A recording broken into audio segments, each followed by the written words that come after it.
Subscribe and download over 1 million code snippet including this tutorial from codegive.com, link in the description below. String formatting is a crucial aspect of Python programming that allows you to create dynamic strings by combining variables with text. In Python, there are multiple ways to format strings, and in this tutorial, we'll explore the commonly used methods.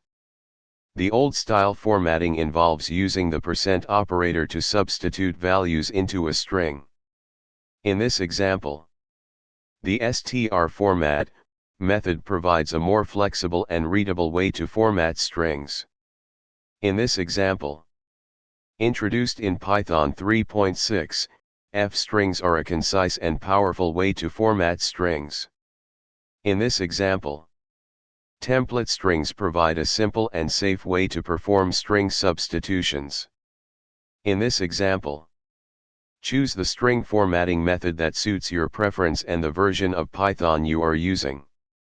F-strings are recommended for Python 3.6 and later due to their readability and simplicity.